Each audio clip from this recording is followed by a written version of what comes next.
New tariffs on Chinese goods are pushing product prices higher and forcing many U.S. importers to halt shipments. The Port of Los Angeles is now forecasting a one-third drop in cargo for next week compared to last year. 7 major ports just pulled the plug on U.S. shipments, and the global economy is reeling. From Los Angeles to Shanghai, container ships are turning back, agricultural goods are rotting, and store shelves are starting to empty. This isn't a storm or a cyber attack. It's a man-made crisis sparked by tariffs and retaliation. We're staring at a supply chain meltdown that could dwarf the COVID chaos. So, what's happening, and how bad will it get? Let's dive in. As of June 9th, 2025, 7 key ports, Los Angeles, Long Beach, Oakland, Savannah, Norfolk, Shanghai, and Hong Kong, have slashed U.S.-bound shipments. The Port of Los Angeles alone canceled 10 vessel arrivals for early June, more than all of 2024 combined per port optimizer data. Why? President Trump's 145% tariffs on Chinese goods and 25% on Canadian and Mexican imports triggered a global backlash. China's hitting back, replacing U.S. soybeans with Brazilian crops, and ports across Asia are deprioritizing U.S. freight. This isn't just a trade spat, it's an economic earthquake. The Port of Los Angeles, America's busiest, expects a 35% drop in cargo this month, mostly from China, according to Fortune. Long Beach and Savannah are seeing 20 to 30% declines per decart. Across the Pacific, China's retaliatory tariffs and export restrictions on critical minerals are choking U.S. imports. Electronics, auto parts, and consumer goods delayed or gone. Meanwhile, U.S. agricultural exports like soybeans and pork are tanking, down 17% at major ports, with California's grain terminals nearly silent per CNBC.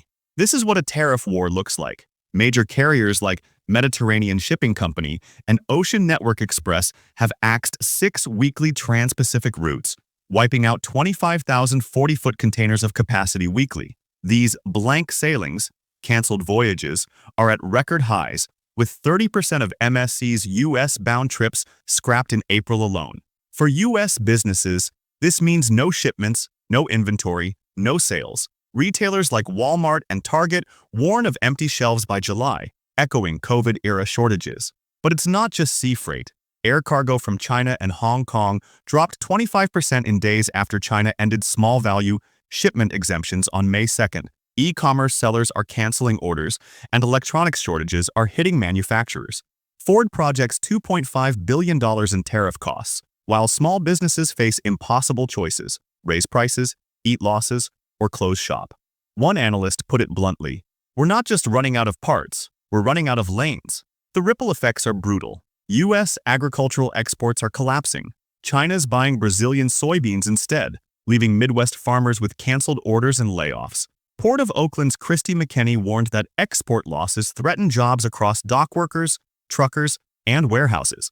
Rail and trucking volumes are down, with Uber Freight reporting a surge in Mexico-bound trucks as companies dodge tariffs.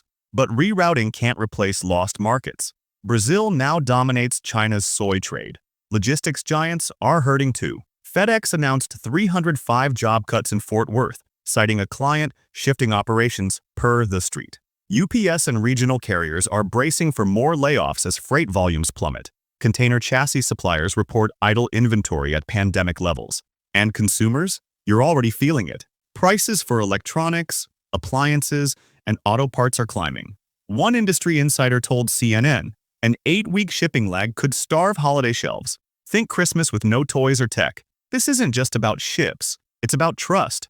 China's using licensing delays and inspections to slow U.S. trade, while Southeast Asian ports quietly sideline American containers. Even Europe's tightening transit clearances. The Financial Times reports, global trade is slowing, with the World Bank cutting its 2025 growth forecast to 2.3%, blaming tariffs.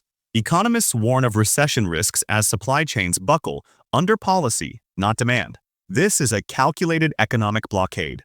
Small businesses are the real victims. Furniture stores, car dealerships, and tech retailers can't predict inventory or prices.